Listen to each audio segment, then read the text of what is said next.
video for some reason. Okay, so I just started it. Yep. Oh. Awesome. Awesome. My video is still stuck. It's not working. That's Sorry.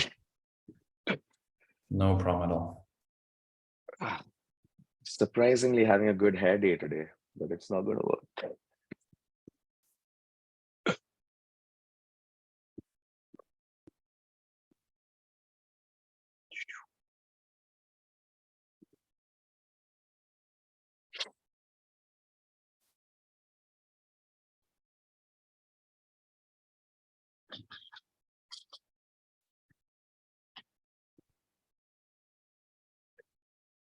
Sid, can you confirm that you can see the screen? I can see the screen. I can see attendees coming in slowly. Maybe everyone can just quickly give us a wave or can tell us where they're joining us from. Hey, Dylan. Hey, Dean. Hi, everybody. Hi, Robin.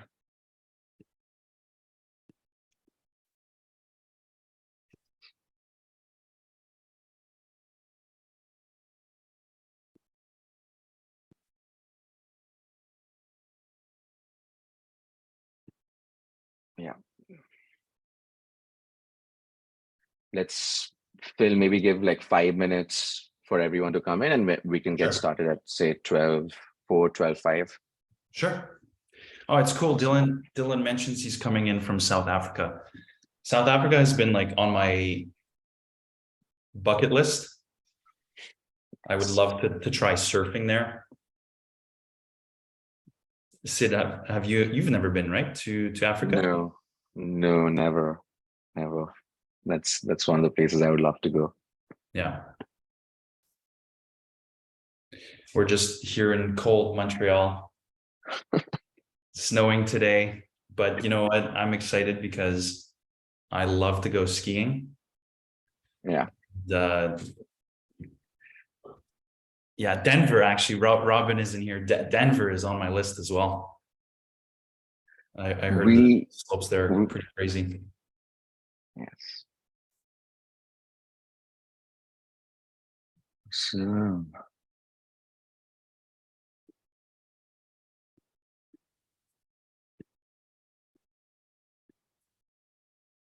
yeah, so we're just gonna wait here 2-3 minutes, guys, and then we're gonna get started.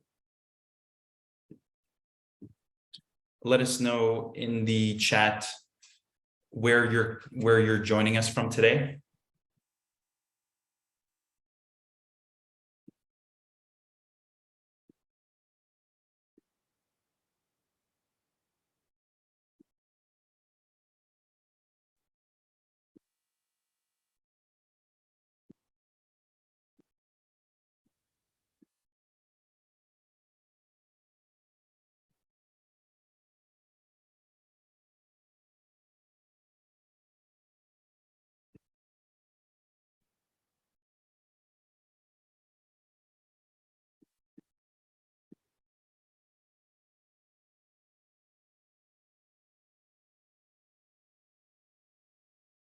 Oh, it says the chat function is disabled, which is odd. Oh, it's just like Q&A for the time being. Yeah, that's what I'm seeing too. Okay, I guess we forgot to enable that setting in Zoom. However, yeah, just in the Q&A is fine as well. Yeah. Okay, Sid, maybe we can start now. Yeah, all right. Sure. All right, guys. A very good afternoon to everyone. Thank you for joining us today. My name is Sid. I'm the Director of Accounts at Yubico. Yubico, we are a software company based out of Montreal. Yubico provides a sales outreach platform that automates B2B contact finding and cold email outreach. Sales teams of all sizes use Yubico to start conversations with their ideal clients. We are very thrilled and we have an exciting webinar lined up for you today. Our speaker is Philippe Kwiatkowski. He's the CEO, founder at Yubico. Philippe has extensive experience in outbound marketing and cold email outreach, having sent over million B2B emails. He has a tried and tested framework to share with us in today's session. So before we get started, quick housekeeping rules. The webinar is being recorded and it'll be made available to everyone after the session. This is going to be an interactive webinar. There's a QR code that'll keep appearing time to time on your screen, which will enable you guys to participate in the poll.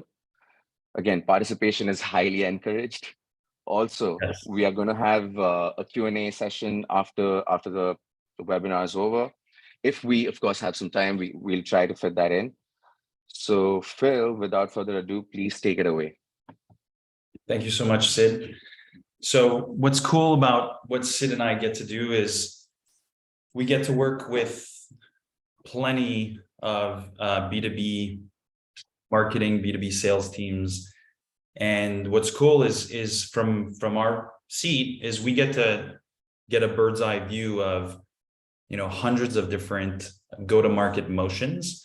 And this, spans across a bunch of different industries, primarily working with technology companies, with services companies, marketing agencies. So, we've learned a lot over the last few years. We've learned a lot from sending millions of emails. So we do get we have a good perspective on what works versus what doesn't. And the content for today really reflects the high level elements that you really need to design a basic go-to-market motion. So we'll first chat a little bit about why email, why that's still an effective channel for outreach. We'll discuss data and prospecting as the foundation element of making this work, content and copy, how to create personalized campaigns, and then how to turn that into a sales cadence, how to actually scale that using various different outreach tools. So why email? Email is really still the preferred method of communication for business. Roughly 86% of professionals prefer to use email when communicating about business-related things. I mean, if we think about it, if every business text messaged us, if it was all SMS or Slack-based, we'd all be a lot more anxious as a society than we already are. Email is nice because it allows us to, get to it on our own time. And so email is really still the preferred channel for professionals. And it has spiked up in usage since the beginning of the pandemic. And it's spiked up in usage because companies are realizing that the ROI for email marketing is still the highest out of all channels. It's about $40 for every dollar spent.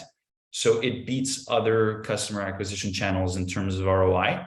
Because as a business, the most valuable thing you can do is building an email list.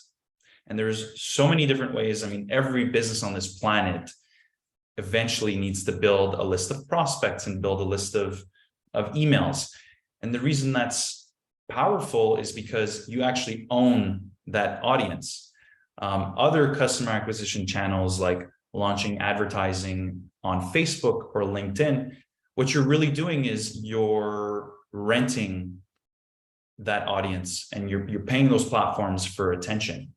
So at the end of the day, you don't own that data. And so this is why for B2B, outbound always works if you do it right and you put in the time. And one thing that hasn't changed, one pattern that hasn't changed in B2B in the last 10 years is all of us spend 1 to 8 hours a day in email. Like that hasn't changed over the last 10 years. And every leader, every decision maker needs solutions to their top 1 or 2 biggest problems. I mean, everyone.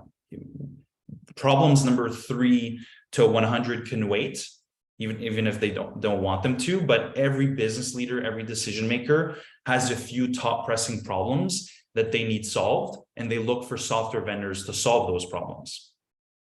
But the 10,000 uncustomized email that constantly just pitch slaps over email and asks for someone to get on a call or a meeting, those aren't going to work. The unpersonalized emails just don't stand out anymore. So very few people are actually really good at this. And the reason why it's becoming harder and harder increasingly is because buyers are changing. They're getting younger, they're increasingly mobile, and they're expecting personalization. And I'm sure everyone has heard at this point about the consumerization of B2B. It's just because, you know, we're so used to as consumers of, you know, being able to order food and getting it delivered to us in just 15 minutes. Everything is on demand. And so the same thing in B2B, things need to be a lot faster.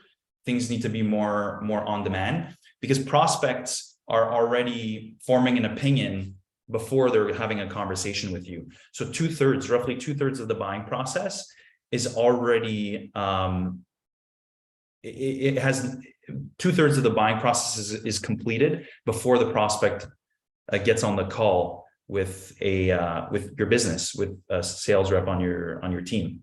So you have, you know, you yourself have minimal influence over the 2/3 of the buying process, which means your digital presence, your marketing, your sales needs to influence that 2/3.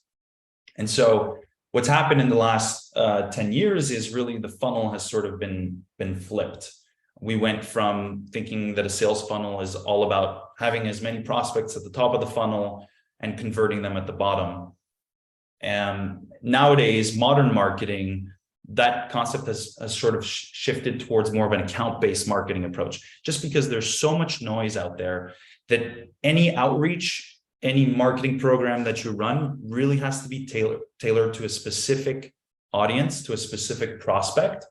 So it starts first with identifying your ideal customer profile, which is very different from how marketing programs used to be run. It really started first with generating awareness campaigns. From those awareness campaigns, we drill down to an ICP. So the way we're doing it today is a lot different.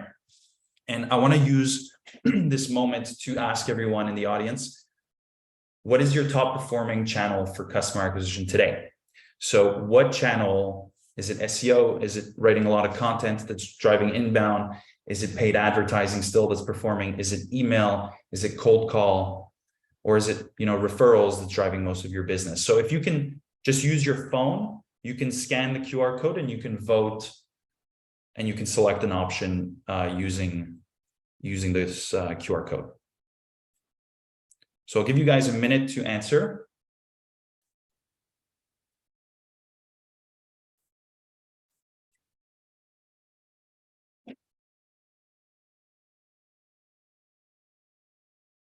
Referrals.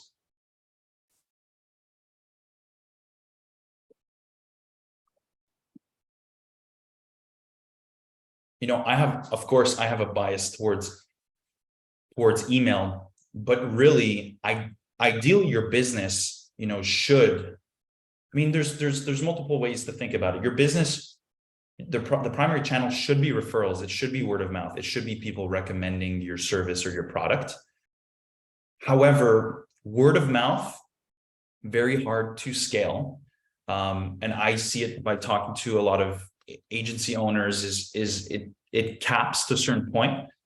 Because referrals is hard to scale. It's hard to build a repeatable process around referrals. And so things like email and SEO or paid ads, those are much easier to scale and repeat, because if you have, you know, an advertising campaign that's performing really well, you can just spend more money. You can increase the ad spend and it's going to generate more leads, and it's very predictable. For referrals, it's not as clear cut. It's not as predictable, but it does look like most of the audience here, email is still a top performing channel, which is great. And I think this varies also what stage you're at as a company. If you're just starting off and you have a little amount of customers, of course, referrals is a hard source of new business. So outbound is really a good choice really is the only choice when you're starting out, but outbound actually becomes way more important as you grow. Funny story is like companies like HubSpot, they've coined, inbound marketing. But actually, if you look at a book, if you read the book Predictable Revenue, they talk about, one of the authors talks about how he built, how he helped HubSpot get to $100 million a year. And it was a ton of outbound. So even if you're HubSpot, even if you have coined inbound marketing, you're still doing a lot of outbound to reach buyers in your market. So the way I like to look at it is there's really three types of leads that you can have is spears, seeds, and nets. Seeds are your word of mouth, those who you nurture over time. Happy customers become reference customers. That's word of mouth. Nets is marketing. So what we saw, SEO, for example, is casting a wide net. And then outbound sales is spears. It's hunting with spears. It's that ABM funnel. Sorry, the ABM funnel that I showed you guys by being very specific and first identifying your ICP. So that's at a high level why email is important and why outbound is important. And the first element to outbound is data and prospecting. The way we like to approach this, and by the way, guys, we are going to look at email copies and templates to show you guys exact tactics, but it's important to know the framework before jumping into that. So a framework that we like to look at is build, measure, learn. So this is a framework that's been adopted, it's been popularized by Eric Ries from customer development, lean startup. Sorry, it's a lean startup methodology. And he describes this as, as a new product, you need to talk to your customers, you need to talk to your buyers. So you need to build products and services, launch experiments, measure how people react, and then learn whether you need to pivot or persevere. So the same framework is used in email campaigns and really in all of marketing. The point here is that you need to constantly experiment. So you need to launch campaigns quickly, measure how they respond through open rates and response rates, and then figure out if either you need to pivot the messaging, maybe you need to pivot a certain value prop, a certain call to action, a positioning statement, or you need to pivot the target profile, or you can persevere with that because the conversion rates are really high. The great thing about email is that and outbound is you can get that immediate feedback. Well, in other ways, it's hard to know if a marketing program is working or not. For example, a blog post, hard to know if it's converting or not. Attribution around that is very difficult. However, an email campaign with a direct response from a lead, you'll know if it's a positive response or negative. It's a lot more direct. So personalization requires data and it requires a strategy. So you're really trying to design an outbound campaign in a way to have someone take an action. So whether your conversion goal is for them to buy your product or service, or you're having them sign up for a demo, or you want them just to talk to a sales rep, recipients will only talk to you if your call to action is speaking to them about something that they actually care about. So without a strategy, outbound just becomes a wild guessing game. So what we like to see it through this lens. So really, you have to answer three key questions. Who do I talk to? What do I say? And when do I say it? Who do I talk to? It's data. So it's the prospect part, the top of the part at the top here. When to say it, or sorry, what to say. What to say is the problem you're speaking to, the problem you're trying to identify with your buyer, and timing. When are you reaching out to them? And so prospect is really with data, which we'll go over in the next few slides here. Problem is the content and the copy, and timing is really the intent data. When are you reaching out to them? Nailing these three components is how you get to building a personalized campaign. Now, the elements of prospecting, really at a high level, you're building an ideal customer profile. So you're building that list, you're running the email campaigns, you're connecting their need to your solution, and then you're handing it off to your team to further qualify. Really at a high level, this is what prospecting is about. And really the central component here is the ideal customer profile. So you really don't know what channels you can focus on, what your pitch should be, what your messaging should be until you're really clear on your ideal customer profile. So you need to think about, the problem that you're solving for, your goal, and your capabilities. And to determine the ICP, we look at really three factors: highest intensity of pain point, highest revenue potential, and highest close rates. So those three factors really determine who your ideal customer profile should be.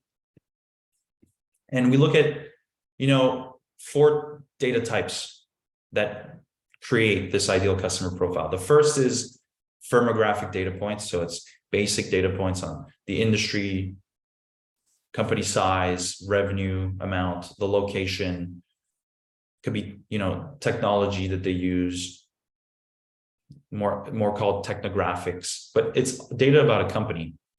Demographic data points is actually about the buyer themselves. So who they are, their job title, their level of seniority, what's their role.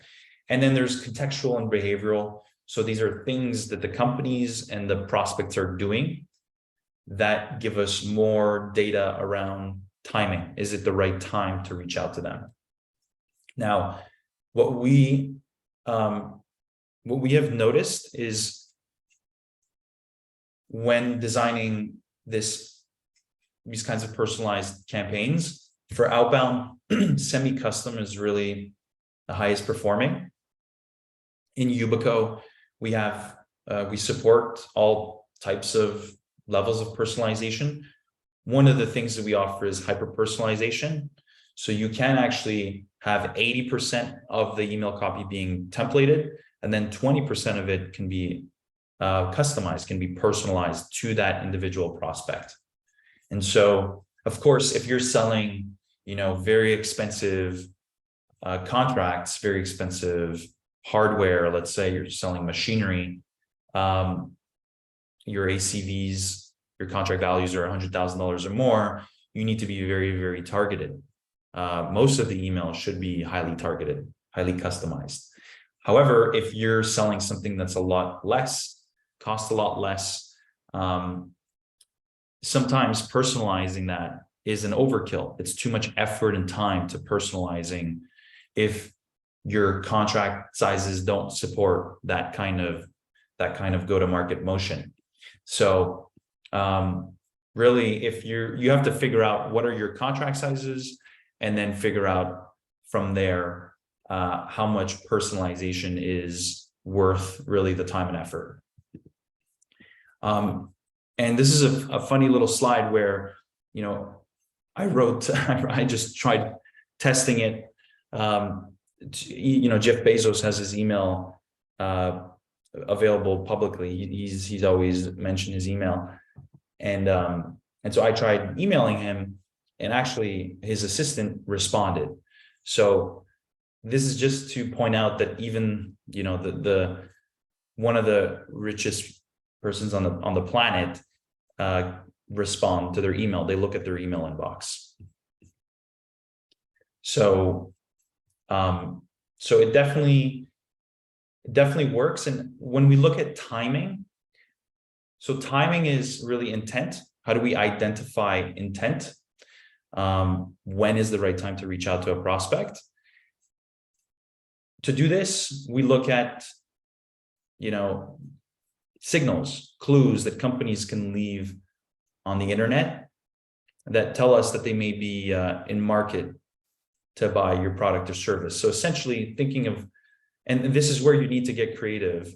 And it could be that, a company is hiring for a specific role, because virtually every service or every SaaS platform automates certain tasks within a job. So recognizing like what tasks is your service or is your software automating, and then finding the companies that are actually actively hiring for those roles, because that means it's a key initiative for them internally. And once you do that, you can then put that in email copy and it looks something like this. So you can mention that you've read, a blog post or a post that they wrote on LinkedIn. It could be some press release about their company. It could be a new product that they've released. It could be a blog post on their website, a recent funding announcement, new person that they hired in their leadership. All those things are meant to show the prospect that you've done your research and you're making the conversation about them. And what you really want to be able to do is as a famous author, copywriter, Robert Collier once said, is enter the conversation already taking place in your customer's mind. And so that should always be the goal of your outreach, is to make sure you're emailing them or you're sending them a message during the time frame that they're thinking about that problem. So the common mistakes we see is, people doing quite the opposite of that. So it's making it about you and your company. So we call that, a pitch slap right from the get-go. The first email or the first LinkedIn message is all about you and all about your service, your product. Very hard to read, too much text, sounds too robotic. There is such a thing as, making it feel like it's too automated. It's not personalized enough.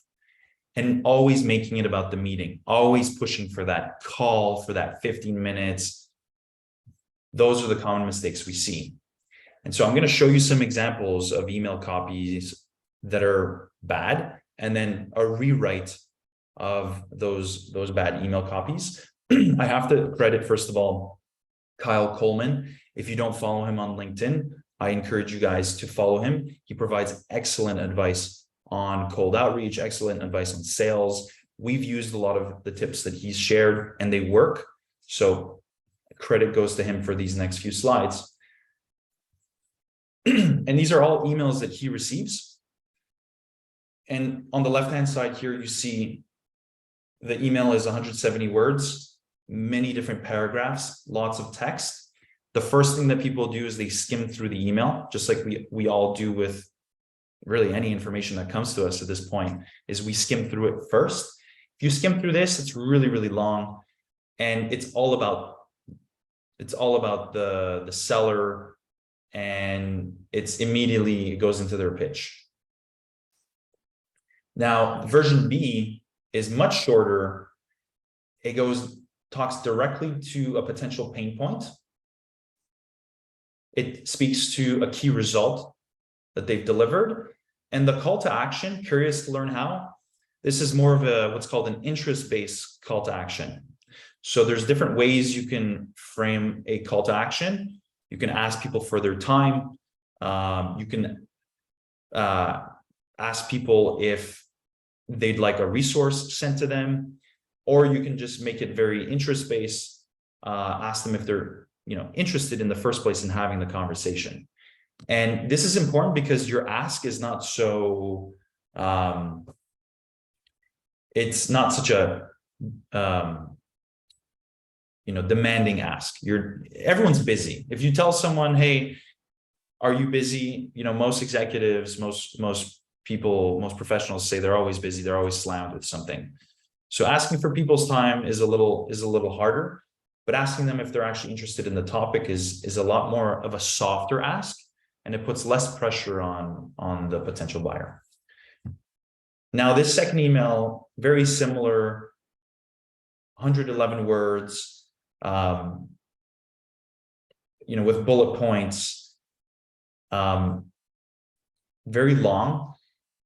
what's cool, and it doesn't reference any type of personalization, anything. It doesn't show any research on the prospect, and it doesn't ask any questions. The hope you're having a great day, that's unnecessary, an unnecessary intro line, because it's literally, everyone writes that. It's very common.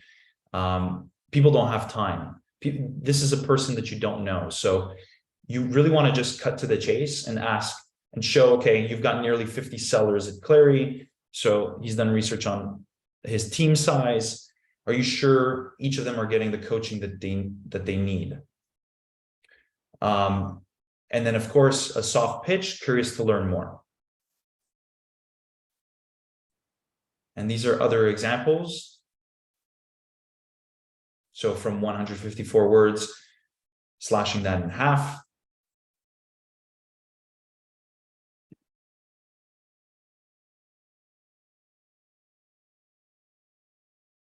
And the same thing here. This is actually even much shorter. So the point is that make the emails shorter, speak to the prospect's background, find some research on them, speak directly to the pain point, the problem that they may be having, and then use a softer call to action that's interest-based versus that's asking for a meeting. Now, this next one is just to give you guys an idea of how customized you can get. So in outbound and in email marketing, you can use variables to input dynamic data. And this is just to give you guys an example of how sophisticated you can get. So in this particular example, you have a bunch of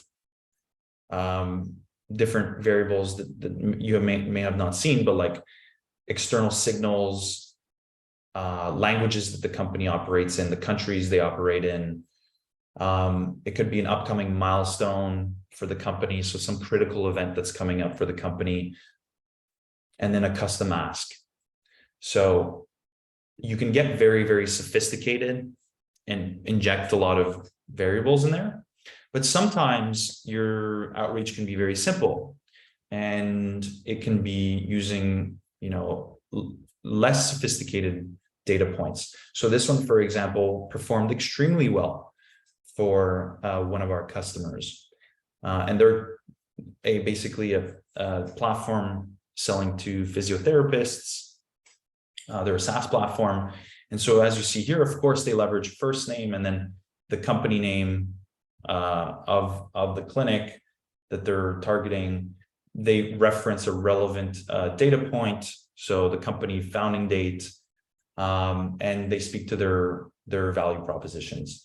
This worked extremely well. This is not as personalized as the examples I showed you before, but because they're targeting an industry that isn't used to this kind of personalization, they're not used to this kind of relevance, it really stands out from all the noise. And of course, you have follow-ups. Follow-ups are extremely important. A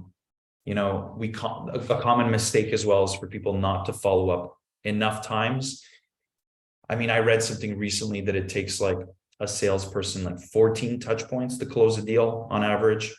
So it's a lot of touch points. The highest performing campaigns we've seen are 6 to 7 touch points in a 30-day period. So those lead to higher amount of conversations.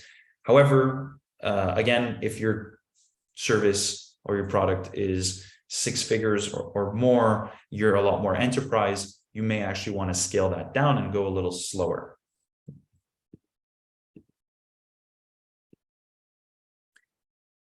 Now, let me stop here. I want to ask you guys, what are your top challenges when it comes to doing outbound email? So is it what we talked about? Is it the data? Getting the data, getting the prospect data, the personalized data? Is it really content and messaging that's time consuming, that's hard to figure out? Is it just lack of bandwidth? There's no one on your team to really do this comfortably. or do it in a consistent way? Or is it lack of technology and tools?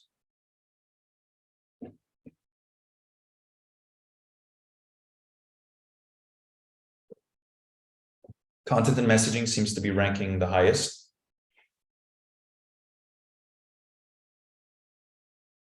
The truth is that,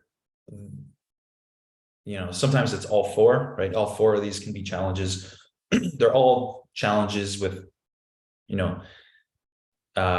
different importance.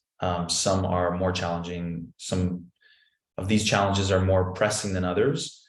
But yeah, content and messaging is hard just because, first of all, a lot of companies, they do hire copywriters to write really good email copy. It's a science, but it's an art as well, to write really effective copy. But really, I think that's more about, optimizing your copy should come after you've launched a set of email campaigns. So the whole point should be write whatever you can write, whatever you think is good as a first initial experiment, get launched.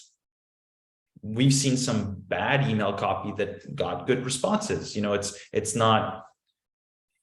really depends on a lot of factors, the industry you're in, who you're targeting. It depends on so many factors. The point is that you have to just run the experiment, and data will tell the truth. Data will tell you if it's good or not. And then, so we covered data and prospecting, we covered content and copy. And now, of course, the last part is to turn it into a sales cadence. So making this a consistent habit, a consistent process that's repeatable. So every outreach should be multi-touch, multi-channel. Yubico, we're an email outreach tool. We provide sales intelligence, but we tell people, like, you have to be multi-channel and multi-touch. You can't just rely on email. You can't just rely on the data itself. Like, you have to build relationships with your buyers. So LinkedIn is a great way to do that. And what's cool is that once you send them emails, you can send them a connection request, and you could reference that you've sent them an email in the note, in the connection request. And then, of course, when you're sending out the email, you want to make sure you do a self-test. Would you respond to something like that? I mean, sometimes I look at my emails and I go, ooh, this is too much of an ask. It seems too automated. It's not personalized enough. I wouldn't really respond to this. So you want to really send it to yourself first, test it, send it to your colleagues, see if they would respond to it. And then what's helpful is creating templates, of course, saving those messages, those cadences as templates, and then testing it. Now, number of touch points, we really think no less than 3. Anything shorter than 3 emails in a cadence is just not enough. We actually we spend our time thinking about the psychology also of selling and how people respond, why they respond to emails.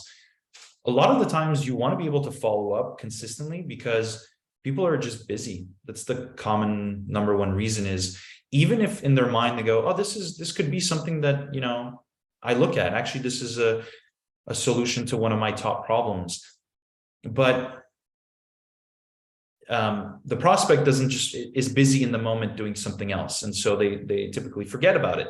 So by following up, you become top of mind again, and you give yourself an opportunity to have a conversation with them. We also think no more than 7 touch points. Anything more than that, I think, is too much. We see reply rates, of course, go up after the first email. And then, of course, be multi-touch, phone calls, emails, tweets, and think about how to mix this in.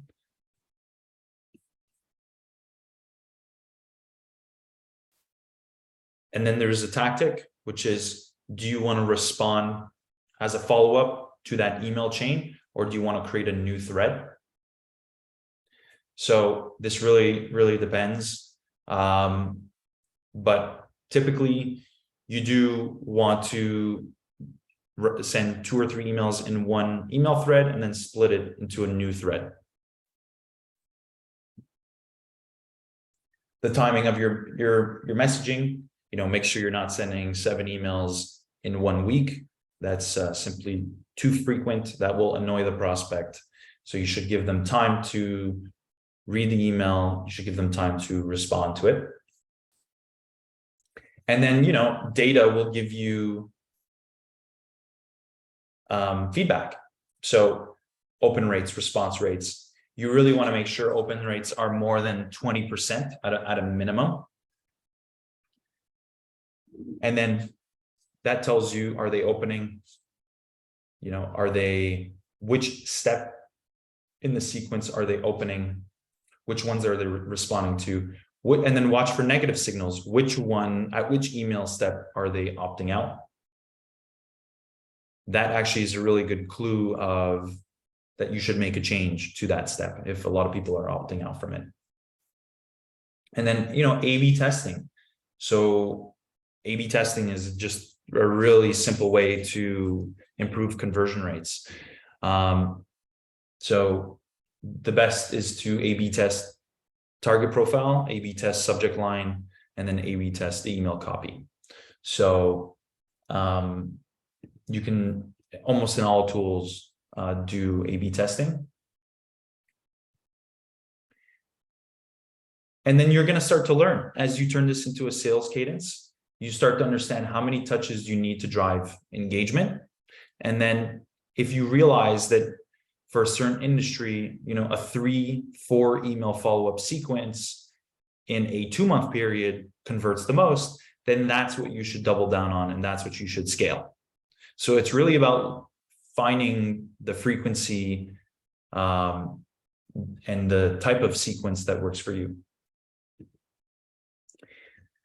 Now, I'm going to end here with suggested tools to help with outbound. So, of course, there are so many tools out there, like a lot of different tools. So there shouldn't be any excuse for lack of technology. Honestly, the biggest thing is consistency, doing it 12 months out of 12 months. Too many people give up way too early. And this is true of all marketing programs, marketing initiatives. I'm sure a lot of people in the audience can relate. You just need to consistently do outreach in order for the results to compound over time. So you can use all these tools, or of course, shameless plug, you can come to Yubico, you can use us. We're very nice people to work with. And we'd love to help you guys solve some of your outreach challenges. Honestly, even if you just have a question and you want to have a chat with us, we love talking about this kind of stuff. So we are available to anyone that wants to talk. So thank you so much. Let me check the Q&A now to see if there's any other questions.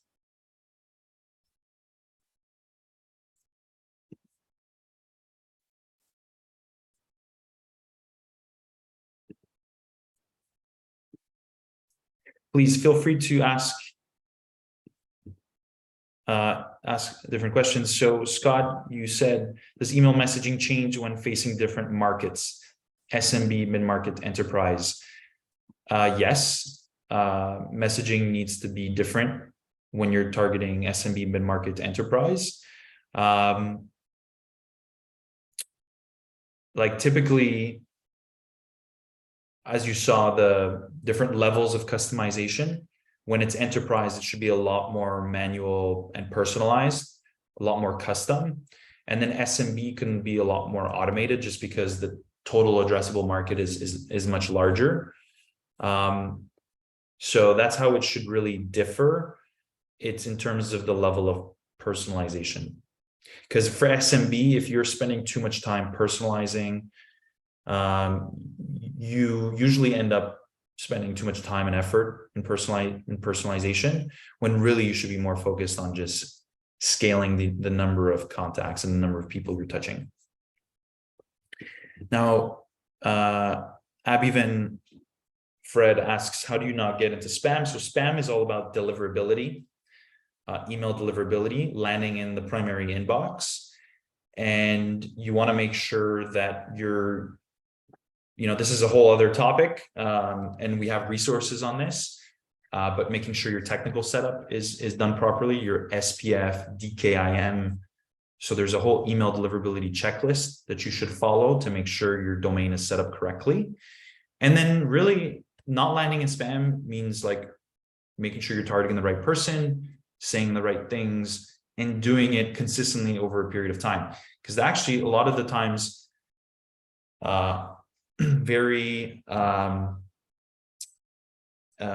some organizations that are not as well educated, they'll just do these kind of outbound campaigns in a very impulsive way, where they just want to send as many at once. And so it's more of a blast. That actually is what creates a huge amount of spam issues. It ruins your domain reputation. You don't want to be doing that. And that Google picks up on that. Microsoft Outlook picks up on that. They'll see a huge spike of usage. That doesn't work. What you want to do is you want to be consistent 12 months out of 12 months like this.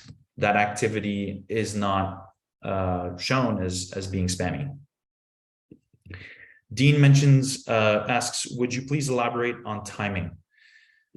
So timing,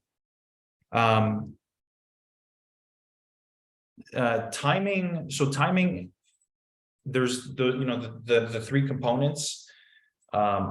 Timing is really the when. So when designing outreach campaigns, it's who do we talk to, what do we say, and when do we say it? So the when is of course intent data. So it's what are certain critical events, what are key things that are happening in your buyer's life or in their market that make your solution more relevant. So what is a critical event that makes your solution a lot more relevant?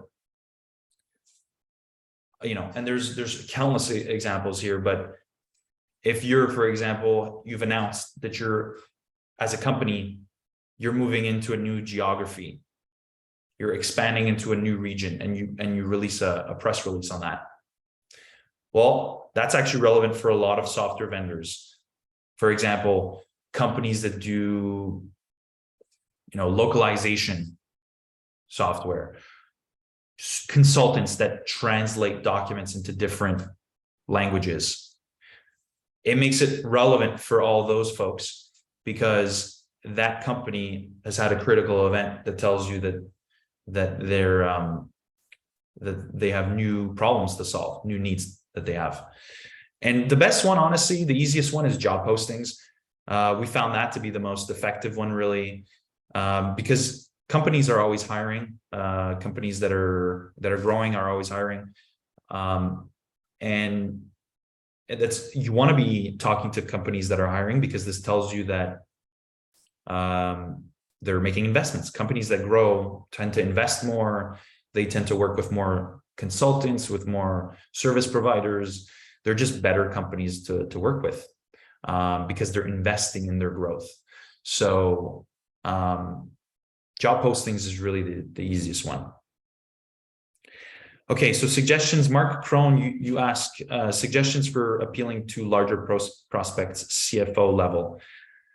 So I would, of course, I would use like hyper-personalized campaigns. I would customize as much as possible, as much as the email. And of course, I would make it multi-touch. I'd create a cadence where I send emails, connect with them on LinkedIn, and also give them a call, especially for enterprise level. I would slow down the number of touch points. I'd make it span across, a quarter. I'd think about it more in a quarterly basis. But CFOs are extremely busy. So part of the thing we talk about as well is when you're targeting CEOs and CFOs, like those people are busy, always super busy. But of course, they have top problems that they need solved. But often what's a better approach is finding the champion, the people that influence the CFO's decision. So one level lower to the CFO, 2 levels lower to the CFO, and getting very creative. We do this sometimes as well too in our enterprise outreach, where we mention, hey, we've spoke to this XYZ person. We spoke to them briefly on LinkedIn. They mentioned you have this problem. You see, that could be the message that you send to the CFO, because the CFO now receives an email from you going, oh, wow, this person has already talked to someone on my team. This is a lot more relevant. They have actually done their homework before reaching out. Frederick asks, how will AI improve campaign personalization in the future?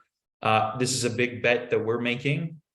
We think that AI will have tremendous impact in terms of generating email copies and making it personalized really to the prospect.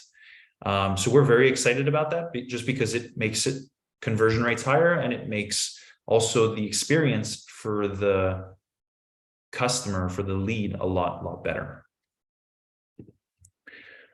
Okay, so thank you everyone for attending. Sid, I don't know if there's anything else you want to add.